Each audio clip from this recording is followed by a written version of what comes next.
What's up everybody, Justin Fio back with another video. I'm so hyped to be bringing you guys some content on my truck, which is a 0559 for any of you guys who don't know. Yes, she's on stocks right now because she's going to be going on the lift, but a lot of you guys have been messaging me, you know, asking what's next, what's going on next with the build and moving forward and everything. And today we are finally moving forward. It's been a long in the waiting, working, saving up, all that. So today is a super special day for me. We're actually going to be building the trans in Black Beauty here, which was the first thing I wanted to do, the foundation before doing turbo injectors, everything like that. So we're going to be heading out to Muldoons Diesel in Delaware, which is a very reputable name I've heard nothing but good things about. So I knew for any Dodge guys, he was the place to go, especially in the Northeast, which he's going to be giving a rundown about the transmission and everything like that, basically being a stage 3 plus, but I'll let him do all that. We're going to be hopefully walking around the shop, showing you the ins and out of the transmission stuff and, you know, hearing his advice to any new diesel owner or anything like that. So like I said, super special day to me. We'll get into talking more about my future plans with the truck, maybe in a separate video if you guys are interested, but can't wait to head out there to Delaware, get the trans in this thing, load in some new tunes, and just have a blast with it. So I hope you guys are excited, and without wasting any more time, let's get over there. Finally made it over here to good old Muldoons.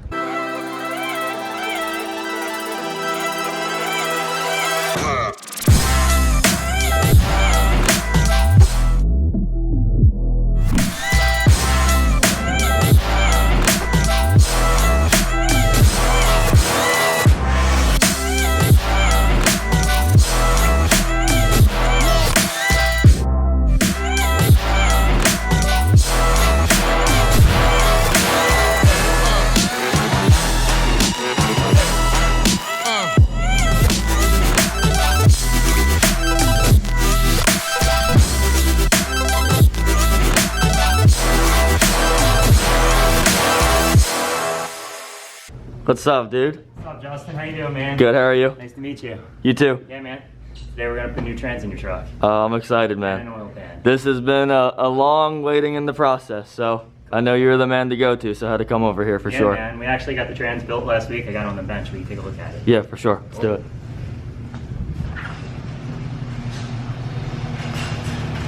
Eric's pulling it in on the lift now. So this is where all the magic happens. Yeah, this guy's blew 68 up. Anyhow, here's your tranny. Alright, Justin, so we got, initially when we spoke, we started talking about the truck's power goals, what you're doing with the truck, and we thought a stage 3 would be good, and it would be good. We rate the stage 3 up to 1,000 horsepower, but you decided you might be a little bit harder on the truck, so to play it safe, we went with the oversized input shaft. If you look at this is the Sonax 35 spline. It's a pretty recent development. It's been in development for years, but it's recently been released. And it's a little bit larger than their standard 23 spline over here.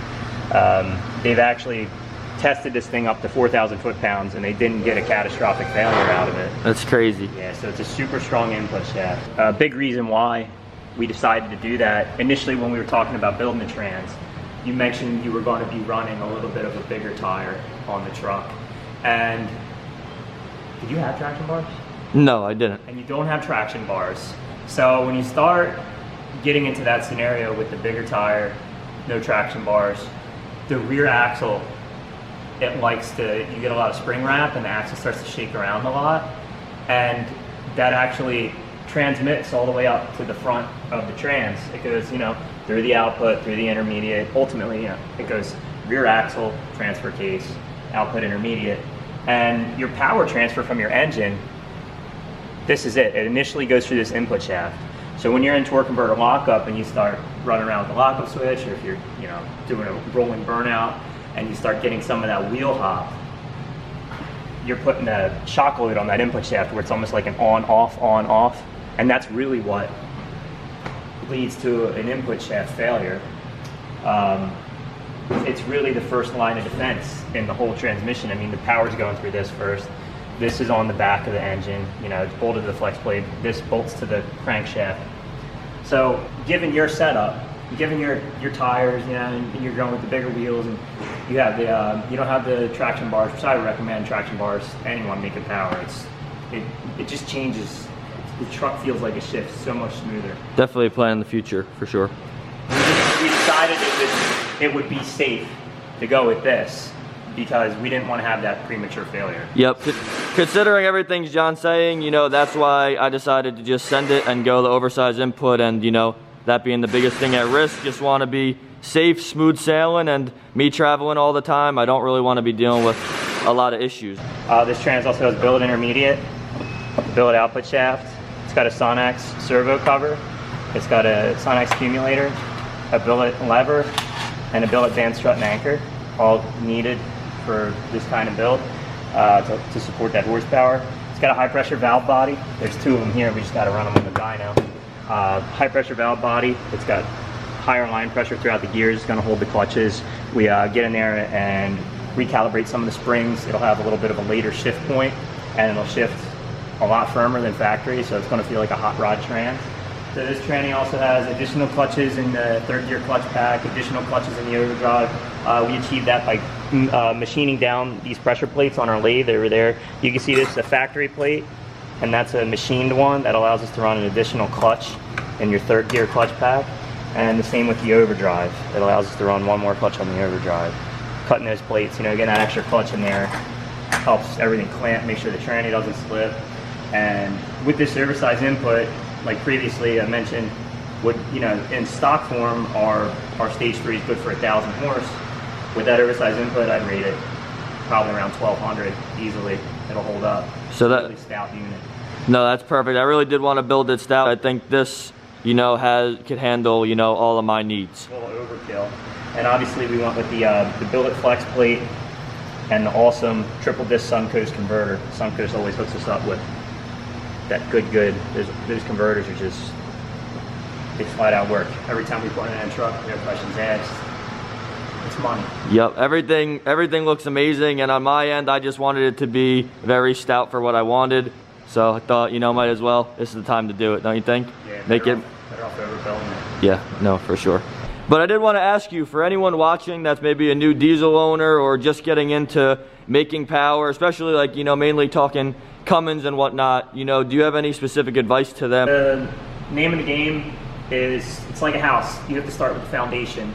And if you throw an S400 on your truck and you throw 100% or 250% over injectors and a pump, but you have a stock trans, you're really skipping the first step. And it's gonna, if you try to use all that horsepower, you're not gonna be able to maximize it to its full potential because the stock trans, it just doesn't have the line pressure, it doesn't have the hard parts, it doesn't have what it needs to hold that hot rod engine. But it has everything it needs to hold the factory 300 horsepower they come with because, well, that's how they were engineered. And as long as you maintain them, they actually hold up pretty well. So yeah, my strongest kind of piece of advice to anybody just getting into it is, if you want to have fun, you want to be able to use any of your potential performance upgrades, you have to start with this. Yep, and that's exactly, you know, kind of the situation I was in. I obviously want to make more power with the truck, but, you know, this was the biggest obstacle. I definitely wanted to get this done as, like you're saying, the foundation and step one before turbo and injectors, just to try to minimize as many issues as possible when it comes down to the build as a whole. Right. But this is solid. You'll be good with this. Awesome. It's a stout unit. Literally can't wait. This has been long in the making. It's gonna shift so nice compared to the stock trans. So while you were checking everything out, you noticed there was a slight issue with the truck? Or? Yeah, just every time we put a trans in a preliminary check, we check over the tranny cooler right here in between the intercooler and the radiator. And you can see this is definitely leaking. You see all that sludge and buildup, and that's because the cooler is leaking a little bit and road debris is sticking to it. You can see how it's all... Yeah, it's all residue. It's all black and dirty, and luckily we keep a cooler on the shelf. One other thing we noticed, I don't know if you're going to be able to get the camera down there, these trans lines are looking pretty rusty down by this clip. Okay. And especially if you're going down to Florida with the truck, and you're in that salt environment, they might have, you know, a shortened lifespan, so I recommend doing the trans lines too. Yeah, I didn't have a blowout, you know. dump all your trans fluid on the road with a brand new transmission. Yeah, on a long ride, it's definitely the right thing to do. I'm glad you're pointing these things out. I definitely think the trans cooler and trans lines are going to be a safe bet. We should do them just to cover, you know. Yeah, no, for sure. Better safe than sorry. And it's cool while you're checking it over to point it out and really get things done, trying to make everything safe and be precautious. So I appreciate that. So we're getting ready to, we got the lift arms on the truck, we're ready to go up with it. So we just put the truck up in the air and we noticed everything transmission-wise pretty saturated. There's a lot of, that's dark trans oil. The transmission lines are definitely leaking. The source of the leak looks like it's coming from up here at the torque converter cooler or heat exchanger. Luckily you have an 03 to 05 and the fittings between the trans lines and the exchanger are brass. If this was an 06 truck, we would more than likely have to replace the exchanger. So fortunately you got 03 to 05, those things are gonna come off. We're definitely gonna do new trans lines, and we swing around to the front of the oil pan. You definitely see saturation starting. You see all this, these bubbles, this corrosion. If I took a pick, look, it's starting to leak as I push it. See how it's getting? Yep, that's why I definitely wanted to get that taken care of as well. With the trans out, the oil pan just comes out straight out the back, straight shot. It's the best time to do it. So yeah. We're gonna hammer down and get it done. Hell yeah. You have the training cooler.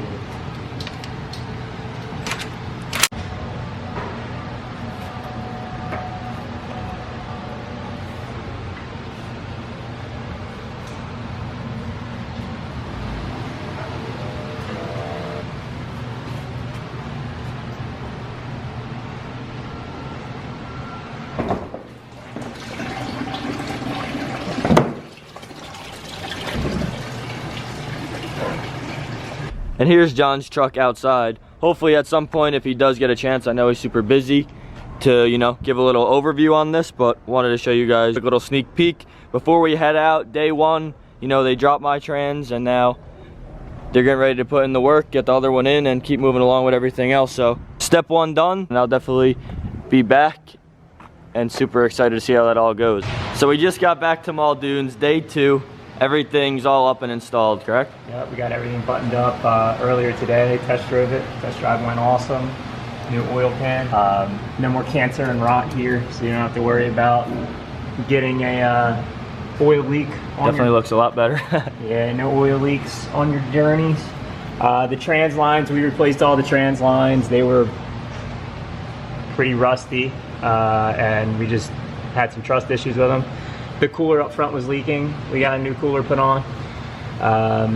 New trans is installed and it's shifting awesome. Pressures are where they gotta be. Just got done test driving and pressure checking everything. And it's running great. So I think you're gonna be really happy with how everything turned out.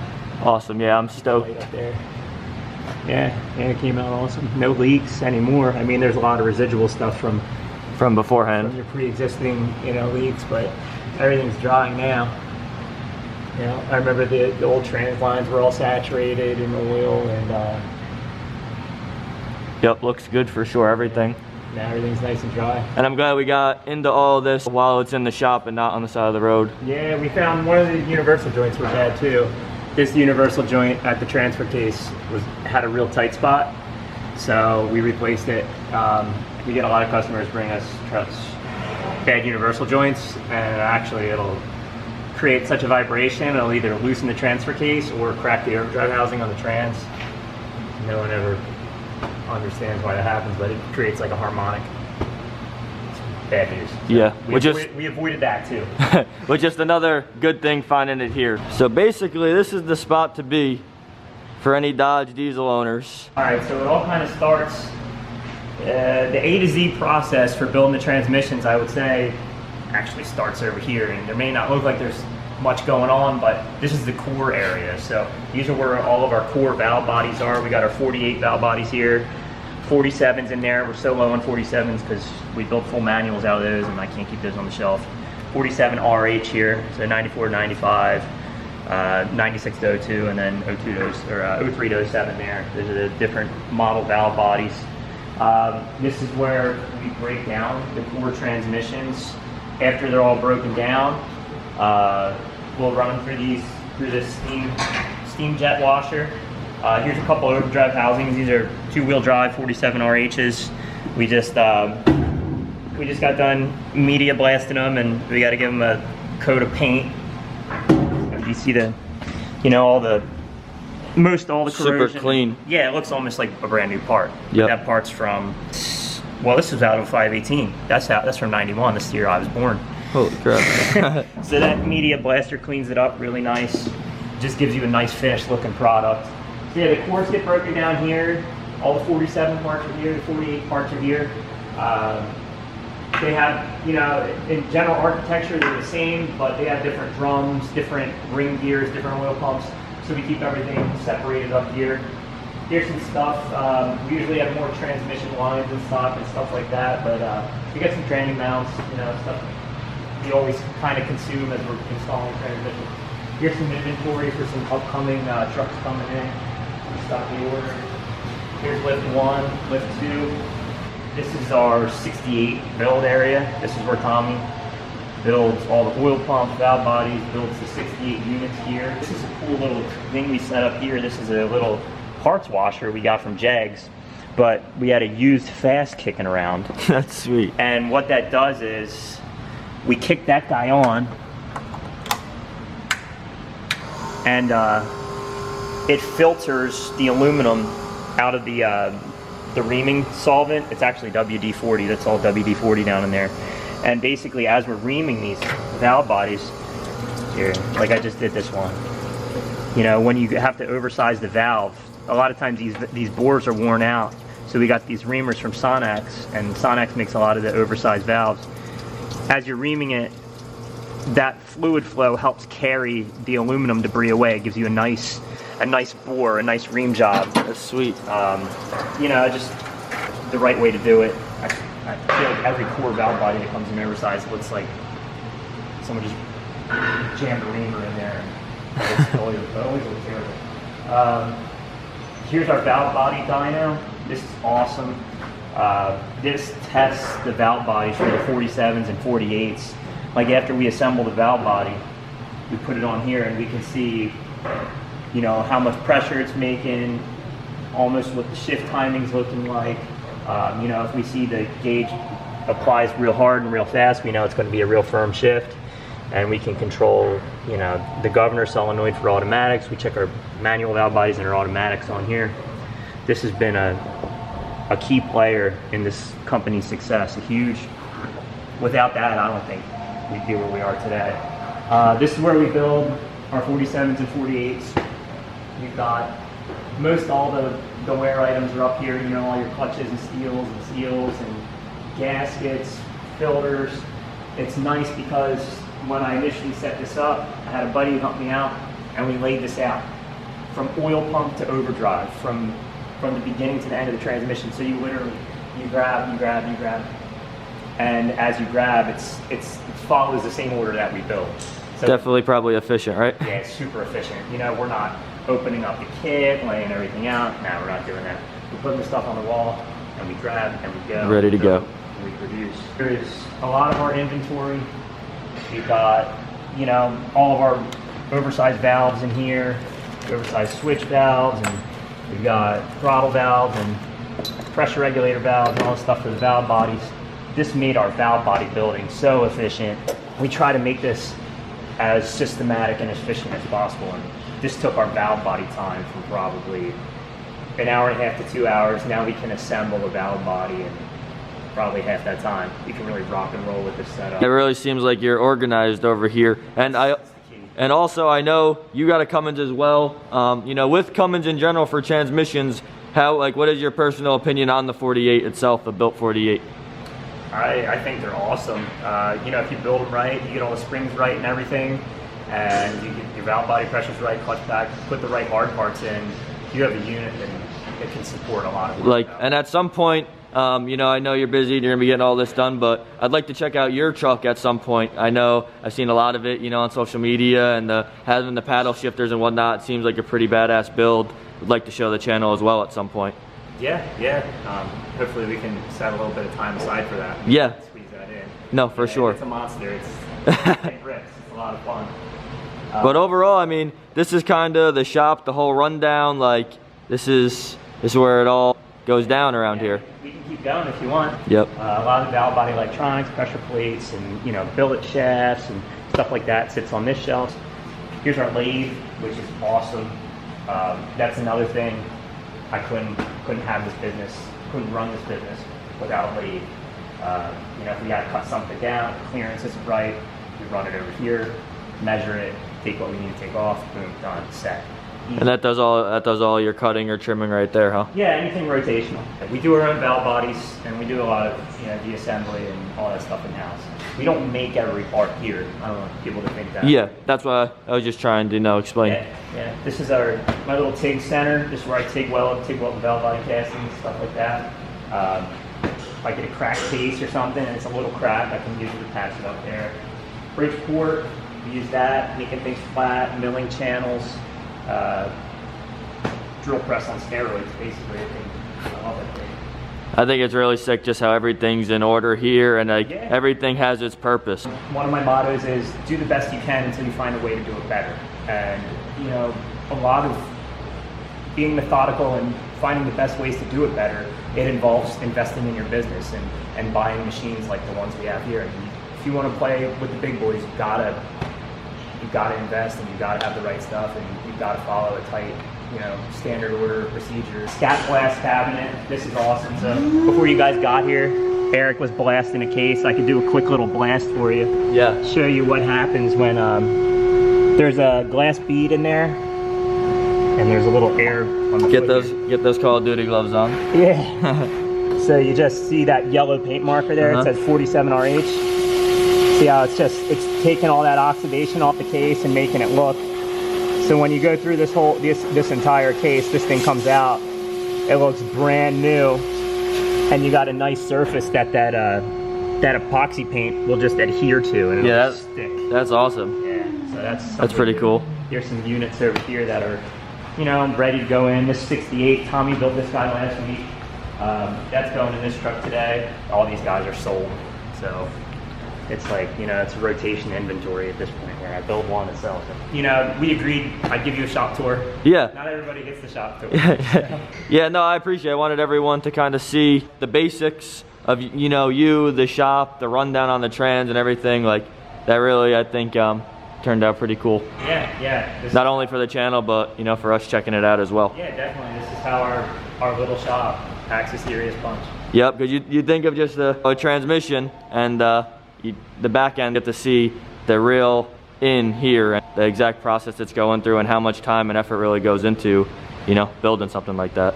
So truck's all backed out, everything's all done. I couldn't thank you enough, John, for real.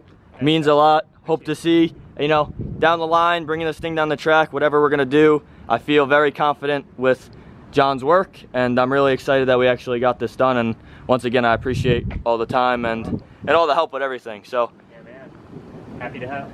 Thank you guys for watching. Hope you enjoyed the video. Trans is all installed. New tunes are loaded in. We're actually going to take her out for the first trip. If you guys want to see how this thing runs, I'll catch you in the next video. Peace.